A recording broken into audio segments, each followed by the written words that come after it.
get this started. So you guys are asking me about my reactions of the Royal Rumble 2021. Let's start with the first match, which was the women's tag team match, Asuka and Charlotte versus Nia and Shayna Baszler. If you guys follow me on TikTok, I've said it from the very beginning. I never understood why they gave them the titles. The only reason they did give them the titles was because Charlotte was coming back and they wanted to give her something. I don't know, I guess I just never understood it. And for the weeks after, it just made no sense, especially the Raw last week when Charlotte was getting mobbed on by Nia and Shayna Baszler and Asuka was nowhere to be found. Granted, she was getting ready for her own match against Alexa Bliss for the women's championship, but that's the point. She's also the women's tag team champion, so she should have came out. She didn't even come out. So after that, I was like, yeah, there's not gonna be any. They're not gonna have the titles anymore. What happened? They lost, and for that match, it wasn't really. There was a reason it was on the pre-show. It was literally just to get the belt off of Charlotte and of Asuka. At the end of the day, that's all it was. Asuka was barely in the match towards the end. I don't even remember seeing her that much. But yeah, that was that. For that match, I'd give it like a 2.5 out of 5 stars. Honestly, there wasn't really much storytelling there. I mean, the moves were fine, but all in all, it was just a match to change the titles. And now we go on to the next, which was the opener for the Royal Rumble, which I still can't believe. I thought they were going to do Sasha and Carmella for the opener, but no, they decided to go with Drew versus Goldberg. And if you know me from TikTok, I was furious when Goldberg came out to challenge Drew for the title because automatically I thought, here we go with WWE. They built up a character, and now a part-timer is going to come and just destroy him and knock him down. Until it really got me thinking weeks later. Granted, Drew had COVID, so there wasn't really nothing they could do for story-wise. But it was literally just the last meetup before the Royal Rumble when they had their little in-ring thing, and I'm like, no. What's going to happen is Goldberg is going to put Drew McIntyre over because WWE finally has a strong champion. And for the people who don't believe that he's strong, what you gonna say after he beats Goldberg? And I knew that's what they were gonna go with, and I was so excited when it ended that way. With Drew McIntyre holding that title high, him and Goldberg giving each other a hug, giving the handshake, because Goldberg knew that he was the future. And I knew it after that Raw. At first, I'm not gonna lie, I thought they were gonna have this man drop the title to a part-timer. I was gonna be very upset. But after that in-ring experience between them two before the Royal Rumble, mm-mm. I knew it. I was like, nah, they're gonna make him look strong. This is about respect, so he's gonna get Goldberg's respect. And I called it.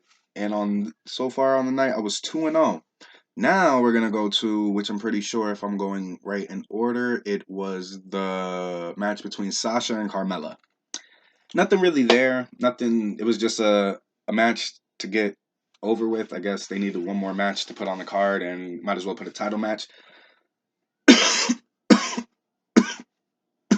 Sorry for that. I'll get better in these live streams and everything. But so yeah, there wasn't really much storytelling. I said Sasha was not gonna drop the title, and yeah, that's basically it for that one. And for that match, I'll give it a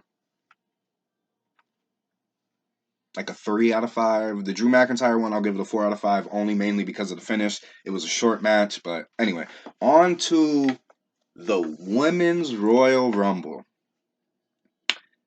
Now, who was very excited to see Naomi come out? Because I was a fan of Naomi. I was very happy when she became the champion back in 2016, 2017. You know, I'm really happy to have her back. Victoria coming back was awesome because she was supposed to come back the Rumble before. She finally made her appearance. It was pretty cool. She got a few eliminations. Who else was there? Jillian Hall really didn't care for. I mean, the Jilly Billy thing was funny for the quick couple minutes. It was nothing really crazy. Tori Wilson coming back. She was only there so JR can say, "Oh my God!" So King could say, "Oh my God, I'm gonna switch my pick now." There wasn't really nothing there. But all in all, besides R-Truth coming in and make it like I didn't understand why that was going on. Oh yeah, and Alicia Fox, forgot about her. Didn't really care. But I never understood the whole reasoning behind it. I mean, it was funny. Wrong Rumble, wrong Rumble. But as far as having the pinfall for the championship inside the Women's Royal Rumble, Alicia Fox becomes the 24/7 champion, then gets eliminated. That was one part that was 50-50. But let's talk about the finish. Bianca Belair, Ripley, and Charlotte in the ring.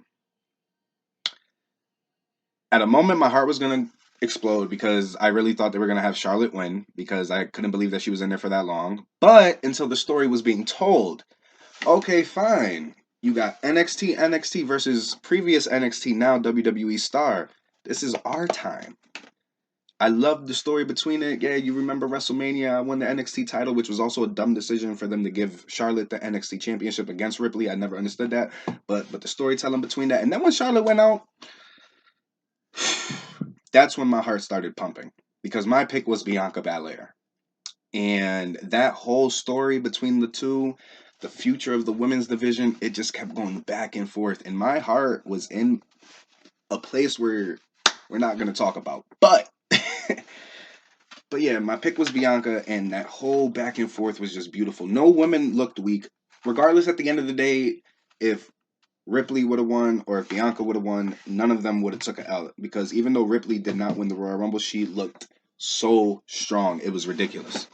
It was ridiculous. And WWE finally gave us what we want. We want to keep crying 2016. We want to keep crying NXT. The Women's Royal Rumble. 2 huge NXT stars. And they gave it to Bianca. And I screamed like a little kid. Listen, man. It was amazing. It was amazing. That whole moment, because I am somebody who wants Sasha and Bianca at Mania. And when Bianca threw Ripley out of that ring, all my dreams came true. She deserved it. She was like, come on. She deserves it. That whole Royal Rumble, besides the 24/7 championship, I give it a 4.5 out of 5. All the storytelling was amazing. Even the little Nia Jax and Tamina, and she turned on Shayna real quick. Oh, she's family. Even that little bit of storytelling was dope. Now we're going to go to the match that I kind of got wrong but got right. Because I said Jimmy was going to come back, and that didn't happen. But Kevin Owens versus Roman Reigns for the Universal Championship. Boy, wasn't that fun? Especially when Kevin got thrown off the Thunderdome thing again. That was probably the only thing I didn't like, the recycledness of that. Like, if they would have made it Roman going through the table off of the Thunderdome thing, it would have been better. But I don't like the recycling. But all in all, that match, you had what? A spear through the entrance ramp. You had a swanton bomb. Kevin Owens was getting ladders on ladders on ladders. Roman actually got his lip actually busted. It was a good fight because when real injuries happen, it's pretty dope. It's not a big injury, but he really got hurt. He was putting his all in that match. I honestly liked, a lot of people didn't like this, but I liked the moment where Kevin Owens handcuffed Roman. And we're all sitting there like, this is really how he's going to win. And then Roman's just like, nah, grabs the ref and knocks him out. That moment right there got me because I was really thinking like, yo, they're really going to do it. They're really going to do it because the only way to keep the tribal chief down is this way. But no, of course, Roman with the ref knocks him out. Then, the rest is history. Paul Heyman comes back, gets the keys, unlocks them. And then obviously Roman gets the dub. And I was right with that. The storytelling in that was beautiful. I honestly hope this is the end of it because there's really nothing more to go off of it. Like, just end it. But it was a pretty good match. After that, I was 5-0 on the night. But now, let's talk about probably one of the best Royal Rumbles in a long time. Men's Royal Rumble. Most of you don't know this, but Monday, they made the announcement that they were going to announce the number 30 entry in the Men's Royal Rumble and the number 1 and number 2 in the Women's Royal Rumble. Obviously, all of us fans, we said how we felt, and for some reason WWE listened because then the night of they did that, they switched it. They made it that it was going to be Tamina versus Natalya for the number 30th spot for the women's, and then they were going to announce number 1 and number 2 for the men's. They completely did a flip-flop because I know the backlash on that. How you going to show us the number 30 entry for the Royal Rumble for the men's. Like, it's supposed to be a surprise, right? But not only that, also what caused that effect was Friday night. Wait, Braun Strowman?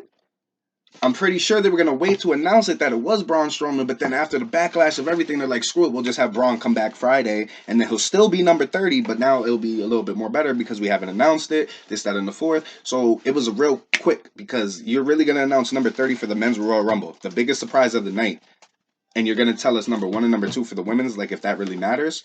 So the night of, when they did that, Tamina and Natalya had the match. Natalya is number 30. When they announced it, Randy Orton was number 1. Randy Orton was supposed to come out number 1. And Edge was supposed to come out number 2. Out of nowhere, the night of the Rumble, Edge is number 1 and Orton comes out number 2. Now, when that happened, I'm thinking, okay, here we go. Even though my pick is Rollins, he's going to make the return, he's going to win the Rumble. After seeing Edge come out number 1, it's really going towards Edge winning this Rumble. And the storytelling and everything. I made an appearance. You know, Carlito came back. It was dope. He's jacked. I'm happy, and I'm so curious to see where they're gonna go with him. I hope it wasn't just a one night thing. Maybe he'll go for the Universal, go for the USA Championship again. I mean, there's history there. He's faced Bobby Lashley before. That moment when Christian came, though, was so out of nowhere. But at that moment, I'm not going to lie, 100%, I knew Edge was going to win the Rumble, because there was no way, like, a lot of things was going through my head, like, oh my God, is Christian here now? So is he going to cost Edge the Rumble, and then it's going to be Edge versus Christian? But I'm like, nah, they won't do that. That's stupid. After that fire promo he posted, it makes no sense. And it was beautiful. Edge and Christian in the ring. We almost got the 5-minute pose, but they beat up my bro. They beat up the original bro. And basically, after I saw Christian return, I was happy, but then I was a little upset because my pick was basically not like, it was invalid after that, because there was no way they were going to bring Christian back and not have Edge win this Rumble. Towards the beginning, of course, the whole Randy Orton and Edge thing, Edge injuring Orton, I knew he was going to come back. I didn't know when, so when the moment came that Edge threw Seth out and Orton RKO'd him, I'm like, they are not going to do this. They are not about to give it to Orton, because that would make zero sense for any build-up. But they got it right. I'm not upset. Yeah, my pick. I was still right that Seth Rollins was going to come back. He was the final 2, 3, whatever you want to call it. So that was still dope, but I'm not upset with Edge winning the Rumble at all. There are so many stories that can come from this. And my boy Narcolepsy, Malik, he made it. Like, it could be Edge Roman. It could even be Edge Drew McIntyre. Don't really see that happening. The biggest money match is Edge versus Roman. And then it also got me thinking, because there's also been a lot of other stories that me and Malik have been talking about. And one of his things is John Cena versus Drew McIntyre for the 17th championship reign, which would be dope. But wouldn't it be more dope if we could see just one more time John Cena versus Edge? Just one more time. They're both towards the end of their career. They're not really here to do nothing crazy, but just one more. Now, don't get me wrong. I'm all for Edge versus Roman. But just imagine Edge versus Roman. Edge gets the title. Roman gets back the title. Then Edge gets the title back one more time. And then John Cena comes back to face Edge. Because let's remember, that's the one title. Granted, it would make sense, come back WWE Championship, whatever, 17-time champion. But just like Edge, the Universal Championship has not been in Cena's hands yet. Last time I checked. And if I'm wrong, I apologize, but I'm pretty sure he has not held the Universal Championship. So why not book that? Now, granted, the Edge and Roman, that's already booked for WrestleMania. But you can have the marquee SummerSlam John Cena versus Edge match for the Universal Championship. And John Cena could finally win the 17th championship. Now, that's just me. Now, all in all, overall, whatever you want to call it, I really give it a 9 out of 10. The Royal Rumble was amazing. Just a few spots was a little but all in all, I give it a 9 out of 10. Oh yeah, and another thing, I just don't understand what was the point of having Alexa in the Rumble if you were just gonna make her play possess and then everybody just throw her out. That's another reason why. Also, y'all got to stop doing my boy Jeff Hardy dirty. Like, if he's gonna be there, can you at least put him in title pictures, even if it's the tag team champions? It doesn't even have to be a mid card title. Like, just something. The fact that he came in and was barely in the match for 10 minutes is ridiculous. Then y'all wonder why Matt left.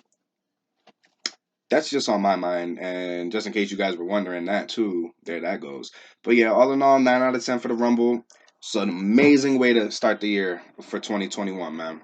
Amazing. It sucks because there's no fans, but I'm telling you, we're gonna get better.